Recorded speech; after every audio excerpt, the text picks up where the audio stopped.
Amateur Traveler is in its 20th year now, but can you imagine if I had people on the show who had never been to the destination, but had just read about it or seen a movie about it? That wouldn't make any sense at all, and you wouldn't listen. We all know how important it is to receive advice from people who know a destination to get the most authentic local experience. And a great option for experiencing this is Explore Worldwide and their authentic small group adventures, led by local tour leaders, perfect for solo travelers who want to meet like minded people with a desire for adventure. I'm often an independent traveler, but two of my last three trips were with small group tours because they organize everything and it's a lot easier. If you want to recreate the tour I did to Malta, they have a Malta and Gozo Discovery Tour. I'm intrigued by one of their tours called A Taste of Sicily. The company again is Explore Worldwide, and visit exploreworldwide.com to learn more. And thanks to Explore Worldwide for sponsoring this episode of Amateur Traveler. The nights are long, the days are short, and the weather is chilly to downright cold, depending on where you are. It's a good time to slip into a Quince iconic Mongolian cashmere sweaters, which start at only $50. You can treat yourself to everyday luxury at an affordable price with Quince. If you really want to dive into luxury, you can check out their leather handbags, washable silk shirts, and European linen sheet sets. Whatever you're looking for at Quince, all the prices are 50 to 80% less than similar brands, and they do that by partnering directly with top factories and cutting out the middleman. They only work with factories that use safe, ethical, and responsible manufacturing processes. And of course, they use premium fabrics and finishes for that luxury feel in every piece. But you've already heard me rave about my Quince travel pants.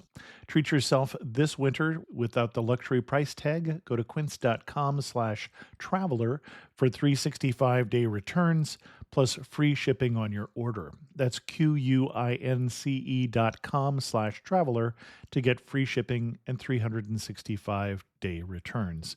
Quince.com/traveler. And thanks to Quince for sponsoring this episode of Amateur Traveler. Got my bags packed, I'm on a roll. I'm heading out there, and I'm ready to go. Looking real good in my passport photo. Oh, no. Amateur Traveler, episode 559. Today, the Amateur Traveler talks about inventors, asparagus, castles, gardens, and bicycles as we take a bike trip through Baden-Württemberg in Germany. Heading home, but maybe not today. Welcome to the Amateur Traveler. I'm your host, Chris Christensen, just back from Germany, just about to lead off on my next trip. I'm only home for 2 days, so there's not much time. Let's talk about Germany.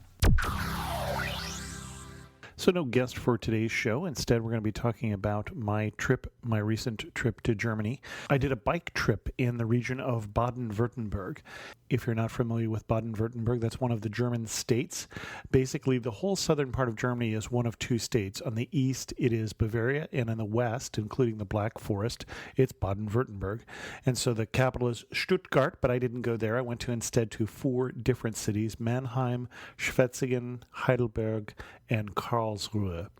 And we'll talk a little bit about more of each of those.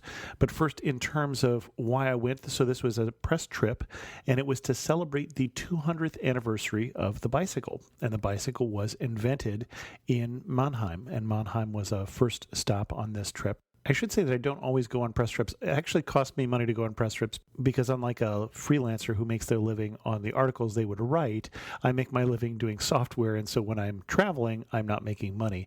And so I only choose places that I think will be interesting, or trips that I think will be interesting.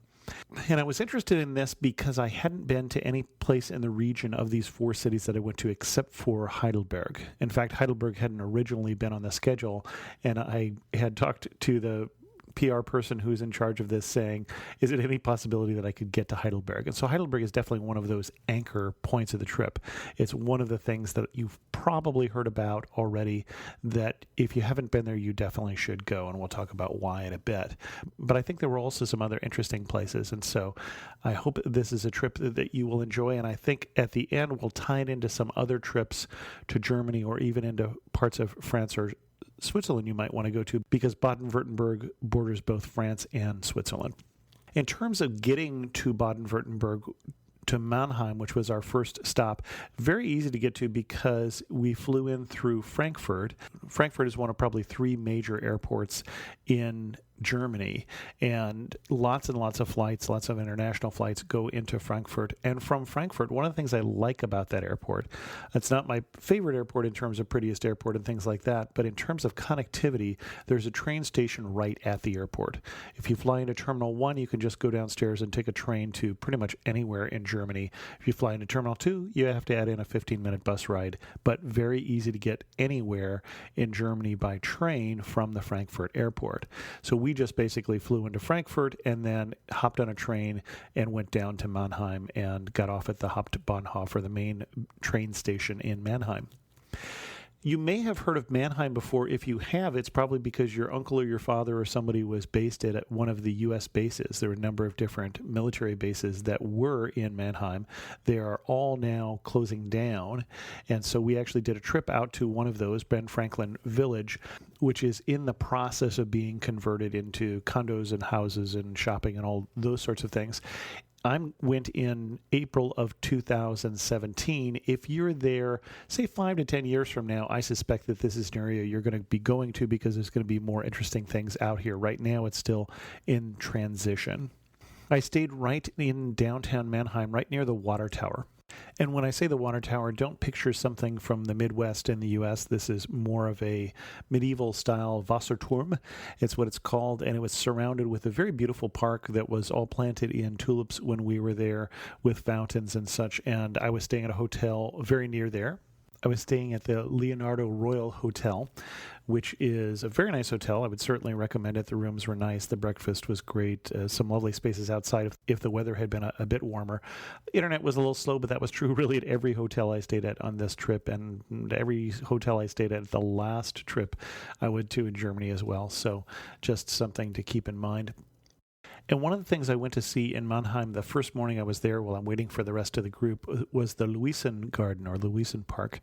And one of the reasons I went is in the hotel we were staying at, in the Leonardo Royal, there were, by the breakfast room, 3 LCDs, and they were placed vertically, so they were like art, and they were showing live scenes of the city. And when I went to breakfast the first time, they were showing these yellow boats on this lake in the Luisen Park. Both the presentation in the hotel and these pictures I was seeing just gave me, I don't know, I want to say a little bit of joy. And so I went to this park. It's within walking distance of the water tower, just a little ways away. It's a €6 admission into the park, but it's quite a large park. There's a Chinese garden. There are concert facilities there. There's this lake which has boats on it that are on a cable that will take you all around the lake. There are 5 large chessboards. There are numerous playgrounds and fields and a petting zoo and an aviary and just a number of different things. Definitely worth a visit to that park if you happen to be in Mannheim. It was just a very beautiful, lovely spot. I went there when the park opened at 10 o'clock, which it does at least in the May timeframe. Again, I said the theme of this trip was 200th anniversary of the bicycle. And so we went to the Technomuseum, which was the technical museum in Mannheim. And one of the reasons we went there is they have, from now until June of 2017 at least, a special exhibit about the introduction of the bicycle. And I'm afraid for some of you who are listening to this, it's going to be too late for you to go see that. But if you are in the area before June of 2017, I highly recommend this exhibit on the creation of the bicycle.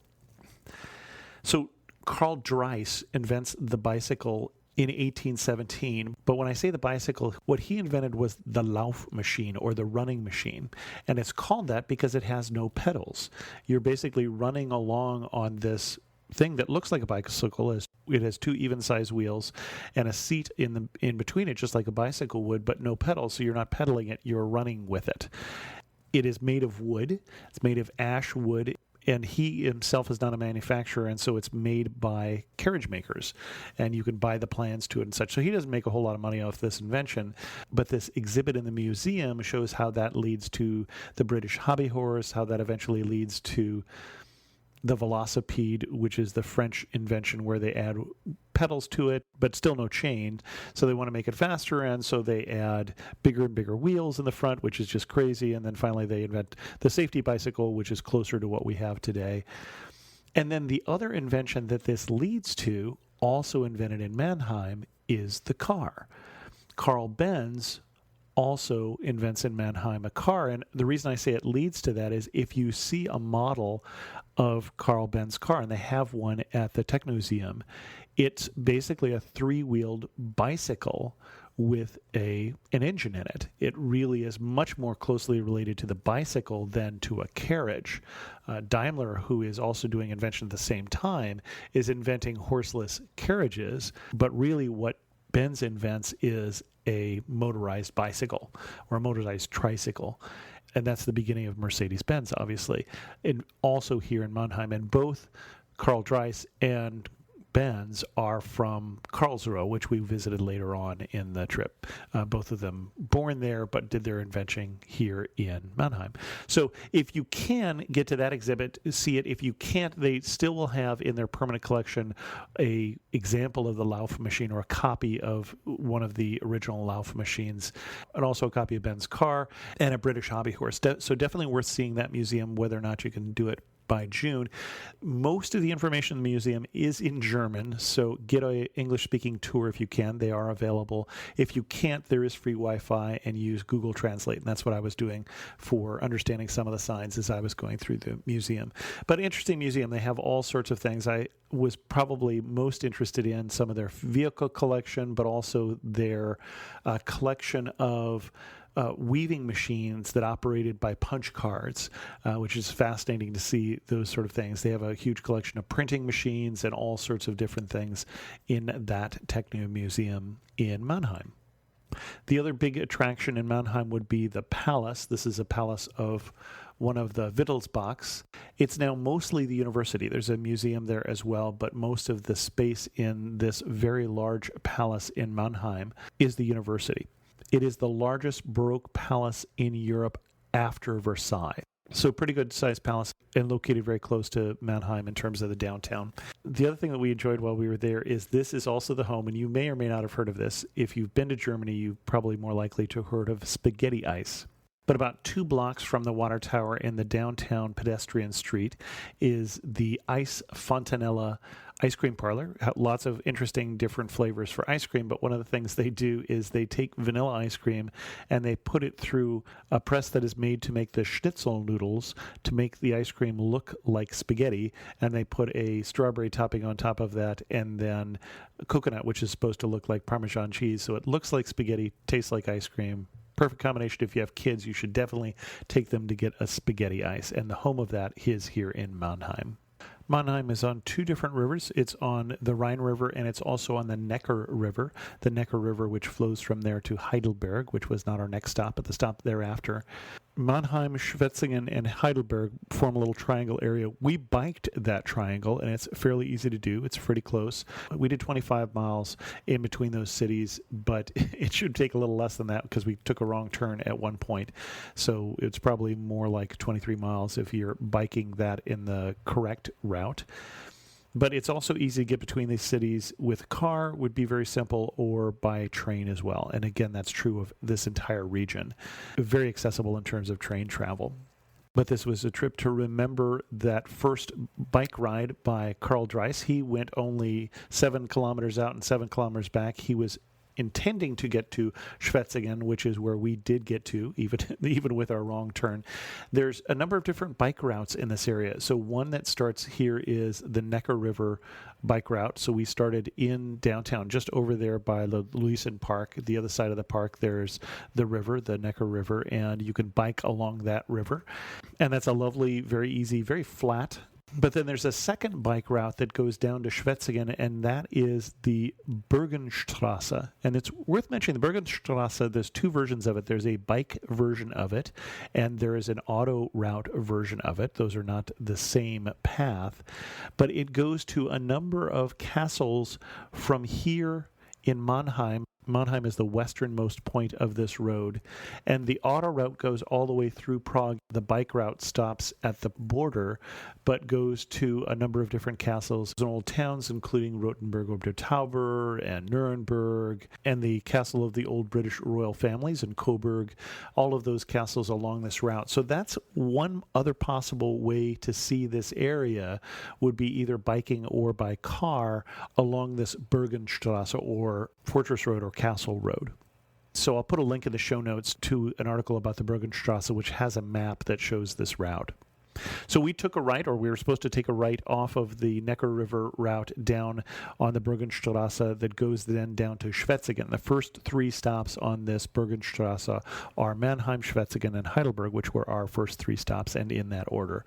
Schwetzingen is very interesting. I really enjoyed Schwetzingen. So I would say that Heidelberg is the place that I knew I wanted to get back to, and Schwetzingen was probably my second favorite place, or even possibly my first favorite on this trip, and that was the Palace Gardens here in Schwetzingen.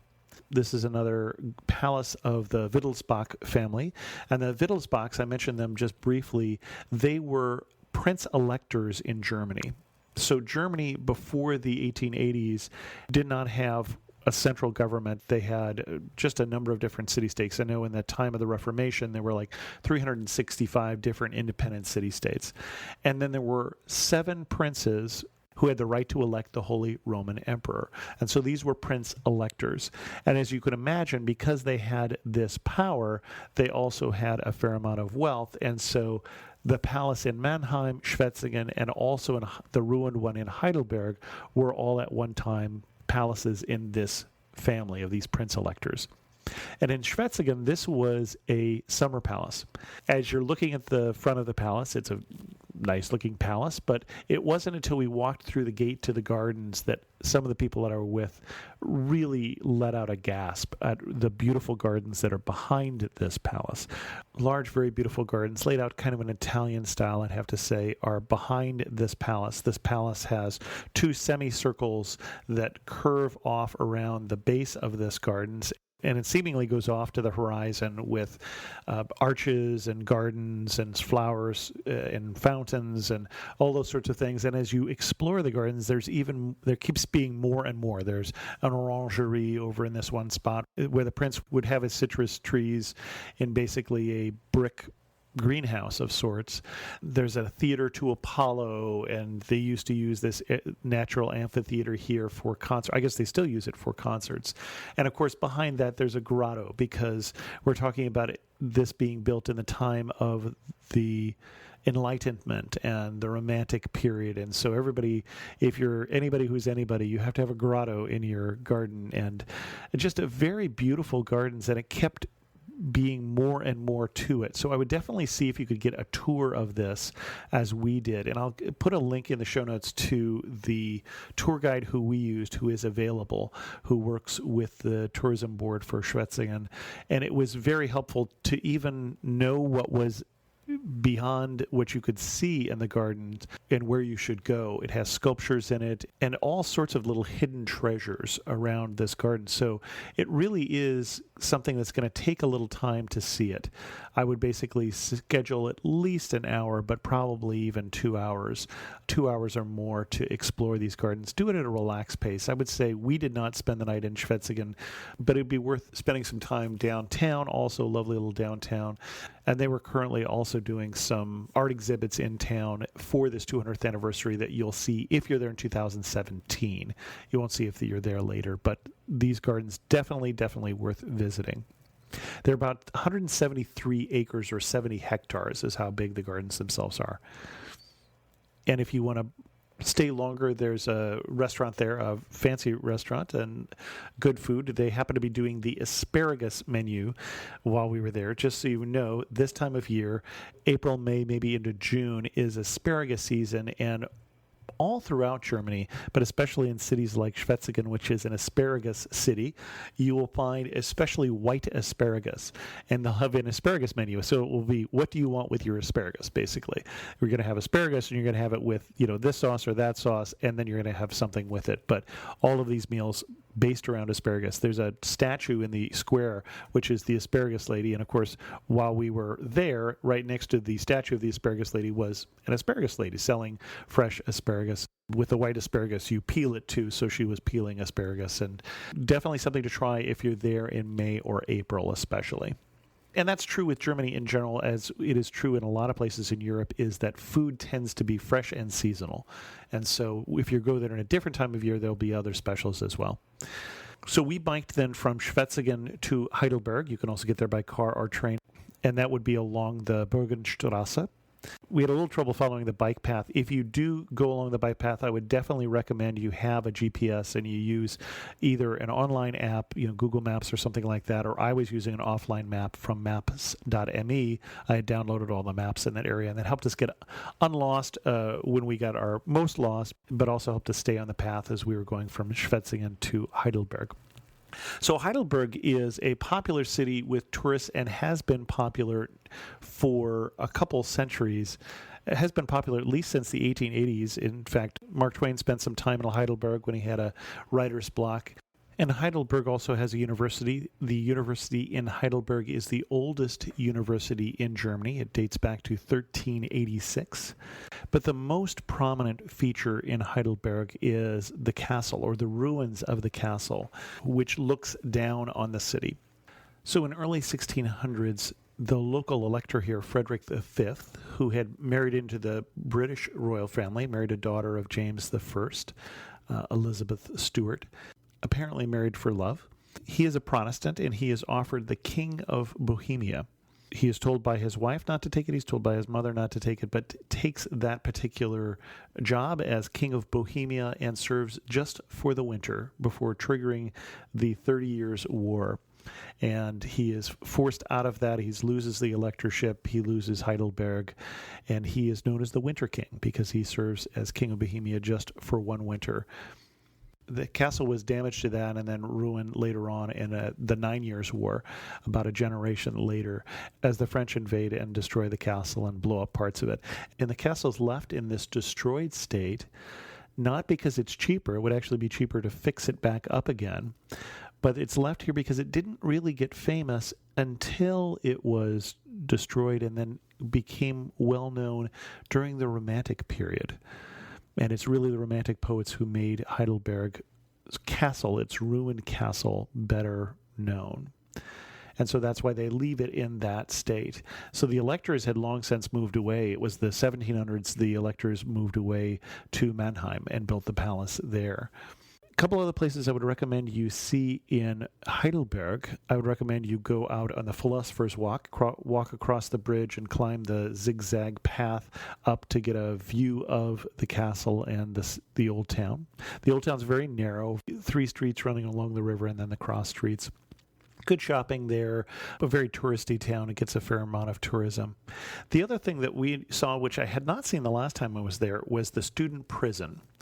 It used to be that if you committed a crime as a student, that the university had the say over how to punish you. And so they had their own prison. Originally, the prison was dark, damp cells that were really punishment. But there was a flood one time, and they forgot 2 students within the cells for a couple days. And so they decided that wasn't a good solution. So they built cells higher up. And it became less of a punishment and more of a badge of honor to have served some time in the student prison. So students would intentionally go skinny dipping in the Neckar River or something else that would get them 2 or 3 days in the prison. And the student prison is decorated with all of the graffiti from the students, all of these different drawings of cartoons of themselves or what they did or of famous people or whatever. It's really kind of fun to see. I would definitely make a stop at the student prison and see the graffiti there. Don't add your own, but definitely enjoy the graffiti that the students there added. We had a tour guide in Heidelberg, and like we were saying in last week's show, definitely something I do recommend tour guides if you can get them. I don't think you can get the tour guide we had who was dressed as Mark Twain and was telling some of the stories of Mark Twain and his impressions of Heidelberg and his impressions of Germany in general and of learning the German language. And you could read more about his experiences in A Tramp Abroad. And then our fourth and final stop was Karlsruhe, and we just took a train down to Karlsruhe from Heidelberg, and we actually took the tram about 50 minutes down to Karlsruhe, or the S-Bahn, or the Straßenbahn. S-Bahn in Germany is the streetcar, U-Bahn would be a subway. S for Strasse, U for Unter. It's interesting in Karlsruhe, the trains, the local trains, the trams in the city are built at the same gauge as the Deutsche Bahn, the German National Railway, and so they go for like an hour out of town in any particular direction. In fact, you can take a train down into the Black Forest from Karlsruhe because you're at the northern end of the Black Forest when you're there, and that might be a good way to extend what we did. A little further is go down, for instance, take the train 50 minutes down to Forbach and enjoy some hiking in the Black Forest. Karlsruhe, as I mentioned, is the home of both Karl Benz as well as Karl Dreiss, the inventors of the bicycle and the car, not in that order. Probably the most striking feature of the city is this was a planned city. And so when you go to the palace, which is now the State Art Museum, you can climb the tower and you can see how they built the city in a fan shape from the palace. All of these streets coming into the palace and then the gardens out behind the palace. To this day, the gardens are still there. And they built it basically in the forest. They basically built it in the same way that Versailles was built, where you started with empty land and built this palace and this planned city. Definitely go to the palace and do climb the tower and have that view. The other thing that Karlsruhe is known for is the ZKM. And ZKM is an art center in Karlsruhe, especially in modern art. There are displays you can see there. There are cinema programs, concerts, and those sorts of things as well. So check the website for ZKM to see what kind of things will be going on while you are there. We had a chance to do both a Segway tour and a Scruzel tour while we were in Karlsruhe. I'm sure you've heard of a Segway, and I don't know if you've done one, but they're awfully fun. But I had done one of those before, so I did a Scruzel, which is basically an electric scooter. You can stand up or you can sit. I ended up sitting because I'm a little too tall to stand comfortably on one of those, but you can get about 12 miles per hour. And so we went out into the countryside, took some of the trails outside, and actually took a trail to the Rhine River. In terms of other things you could add on to this trip, I mentioned you could go into the Black Forest, and that would be something I'd recommend. You could go down to the city of Tübingen, for instance, where the cuckoo clocks were invented, or go down to the Bath city of Baden-Baden. Baden in the state of Baden, now in the state of Baden-Württemberg. Or you're also very close to Strasbourg, so you could head into France there as well. Or take the Bergenstrasse route and go head further off into more castles and fortified towns and things like that to the east in Germany. If you're visiting Germany in the summertime, in August, from the 3rd of August to September, there's a palace light show that was highly recommended. You might take that out. There are a number of restaurants in Baden-Württemberg. We went to a brewery tour. We went to the Hopfner Brewery, which has been named in 2016 as the producers of the best wheat beer in the world, in the World Beer Competitions. I don't know the real name of that, but it's a brewery that goes back to 1798 in Karlsruhe. Number of different good restaurants. There's 78 different Michelin star restaurants in the whole state of Baden-Württemberg. We ate at one that has a Michelin mention, kind of an honorable mention in the Michelin star restaurant category, called the Oberländer Weinstube. That was really excellent. That I would highly recommend. It's going to be a little more expensive. And then we had dinner at the brewery, the Hofner Brewery, which has a brew pub menu, also very good. The other fact I should say about Karlsruhe, the interesting thing for Americans, if you're listening to this, is that future U.S. President Thomas Jefferson visited this city and was very intrigued by this fan-shaped city, this planned city that I mentioned, and enough so that he sketched the layout and sent it to the architect Pierre Lafont, who was going to lay out Washington, D.C. So the layout of this city influences the design of Washington, D.C. I mentioned the hotel we stayed at in Mannheim. In Heidelberg, we stayed in a 5-star hotel, which is the Europäischer Hof. And I'll put links to that in the show notes. If any of these German words that you're not sure what I'm saying, I'll put links in the show notes that you can find in the lyrics as well as on the website. But the Europäischer Hof is a family-run 5-star hotel. It's currently being run by the 4th generation of the family. It's a beautiful hotel in the old city within walking distance of the castle. We ate there as well and probably had one of the best meals that we had while we were in Germany. It's definitely one of those hotels, the Europäischer Hof, that is the lifestyle to which I aspire. In Karlsruhe, we stayed in the Hotel Eden, not a 5-star hotel, but easy walking distance from the train station, so very easy to get to from downtown.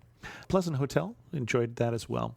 We usually talk about surprises on this trip. We did a brewery tour when we were in Karlsruhe, and I enjoyed the brewery tour. I thought I knew everything about the brewing process from, at least 2 or 3 other tours that I have done.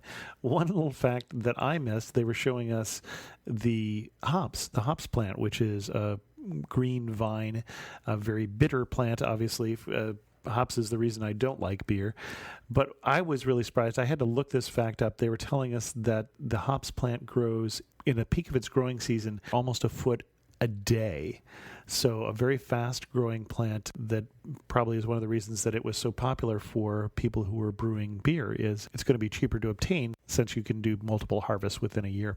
Oh, and thinking of meals, the other one I didn't mention is in Heidelberg. We had lunch at the Zum Roten Ochsen, or the Red Ox, which is a traditional restaurant. It's basically a restaurant that was a student restaurant or for different student groups in Heidelberg. There are all sorts of different student fraternities. In fact, if you're in that student prison, one of the things you'll see is the different hats people are wearing based on which different student fraternity they're in, or possibly which student dueling fraternity they're in, which still exists to this day, where you would be in a different dueling fraternity, and traditionally you would duel without a face mask so you could get one of those really cool dueling scars back in the time of the Prussians, for instance. One of the interesting things about this restaurant, good food, but the atmosphere of it is very interesting, as it has graffiti and has different pictures of famous people, including a signed photograph from Mark Twain. And then they brought out their signature books, and they have signatures from just everybody and anybody from centuries. And they showed us some of the signatures of people like Marilyn Monroe or Mamie Eisenhower, famous sports stars who had visited. And, Mark Twain is pretty cool as well. But a real interesting place just to even poke your head in and see, even if you don't have a time to stop for lunch there. And again, a family business being run, as I recall, by the 3rd generation of the family. I usually ask my visitors the most beautiful spot, and I would have to say the most beautiful spot would either be the water tower in Mannheim and the gardens around that, or the gardens in Schwetzingen. And probably I'd have to give an edge just in terms of scale to the gardens of Schwetzingen. And I usually ask my guests one thing that makes you laugh. So we did this as a bike tour. And it's interesting because riding a bike in Germany is almost the same as riding one in the U.S. Very well maintained bike paths, pretty good signage. We did miss, as I said, a turn or two. Bike helmets are not required, but bike bells are. And that just struck me as very funny for some reason. I would think maybe the helmet would be more important than the bell, but that is clearly my perspective as an American. And I will have to say, after seeing the exhibit of older bicycles, I am so glad they invented that safety bicycle where you don't have to climb up and have those great big wheels. That would have not been the best experience in terms of a bike trip in Germany or anywhere. So thank you to the inventors of the modern bicycle. So in summary, a very beautiful region, great region for a bike trip, but would also be good for either by car or by rail. And if I had to summarize in 3 words, Baden-Württemberg, or at least the portion of it that we saw, I'd say historic and beautiful and inventive, because clearly they gave us one of the most important technological advances, and that is, of course, spaghetti ice. In news of the community, I heard from Cindy, who said just finished listening to Ruby and Peter talk about the Sea Islands. What a pleasure. They were fun to listen to and had great information, especially for people like me who don't often plan very far ahead. I've wanted to get to the Sea Islands for a long time without knowing much about them. I am now so much better informed about the islands and how to plan a trip, and even more interested in doing so. Thanks for another great show. And Cindy, you're welcome. I'm glad you enjoyed that. And with that, we're going to end this episode of The Amateur Traveler. If you have any questions, send an email to host@amateurtraveler.com, or better yet, leave a comment on this episode at amateurtraveler.com. And thanks so much for listening.